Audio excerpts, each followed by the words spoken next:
Assalamualaikum warahmatullahi wabarakatuh. Jirra jirtu baga jiraatanii isiniin jecha mee har'a warri bakka an jiru kana beeytan badhaasa qabdan. Eessa jira?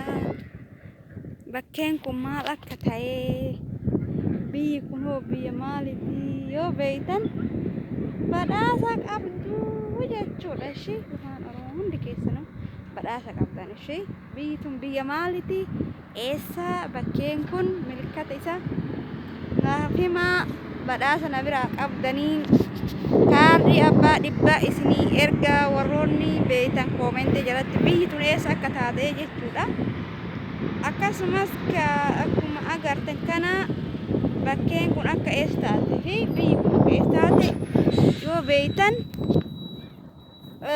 badhaasa na biraa qabdanii jechuudha. Akkuma argitan akkuma argitan jechuudha. Badhaasa na biraa qabdanii eessa akka jiru bakka bareedu bakka ajaa'iba jira har'a. Isiniin jedha viidiyoo kanaan gadhumaa laalaa waa irraa yoo argattan koomenti jala naa kaaya. Koomenti jala naa kaaya. Tayyib akkuma argitan kunoo bakka bareedu sana argitanii bakka babbareedu ajaa'ibaa jechuudha. Argitanitti addumatti jira nama na bashannansiisu qabu adduuti bashannanuu gabbaa'e mee koottaa waliin bashannannaa waliin deemnaa waliin teennaa waliin haasofnaa waliin nyaannaa waliin dhugnaa koottaa ijoollee Oromoo biyya an jiru kan namni beeytan biyyi kun biyya eessatti bakkeen kun bakka eessaa akka beeytan yoo beeytan wallaahi badhaasa qabdanii na biraa jechuudha. Nam tokko kan beeku hin jiru hin beeytanuu jechuudha. Maaliifuu bakkeen bakka beekamtu bakka addaa waan taateef jechuudha. Kanaafuu akkasitti na hordofa mee eessa akka deemnee eessa akka gaayaa jirru ogur deemaa jira asumaanii eessa akka deemu yoo hanga dhumaa laaltan argattan irraa viidiyoo kanarra akkuma argitan kana margi illee hin jira. Marga argitanii marga kana agartanii marga akka jiru argitanii margi illee hin jira.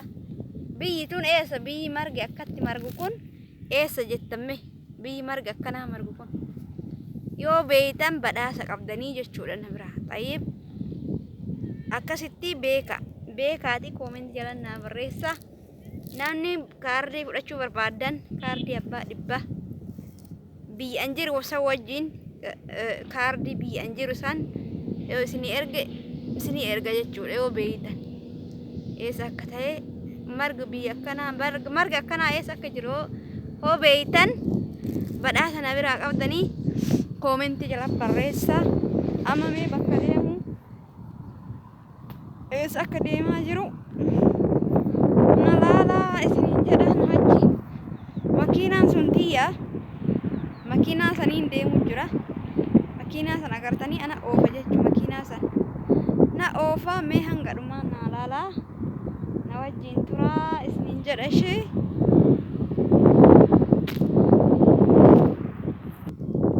Kottaa mee asumaan waa isinitti argisiisa.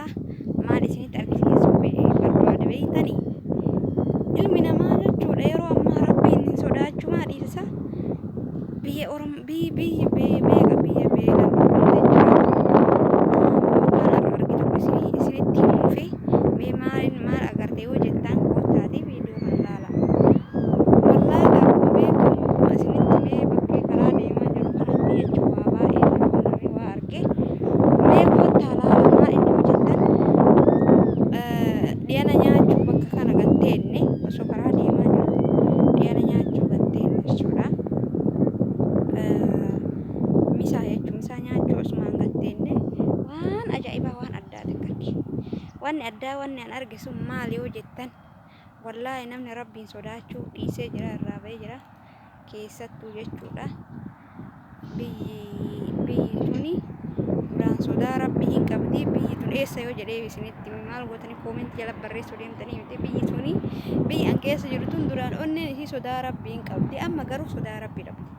Maaliif yoo jettan kottaa laalaa mee wallaahi billah waan يعني وانا انتهز في كوت تهذب امي إلا مدام بتاني جتشونا كان أكنا بتاني نهاتا كان بتاني نهاتا كان بتاني أكنا برادي ما والله اسمه كاني دوم أنا كرر رأسي كرر كاني واني كن نهاتا نهاتا اسمي قالي نهاتا أداجي كوني ساسكي سالي قوتو ده aku mah ngerti wallah wan hundu hinjira skis kana make up bela make aja bela make ampun nila kita kan nih kan le gatani teman berade rabbil sodat isa jer ilmu nama wallah do miskina kan nani miskinnya tibai itu nama das jera garu malif ilmu nama akat soda rabbi di sini jacufi mi wallah video kana lalati na ama rabbi kenna kana malif akat ittikafara rabbi nattin kafarina isni kennin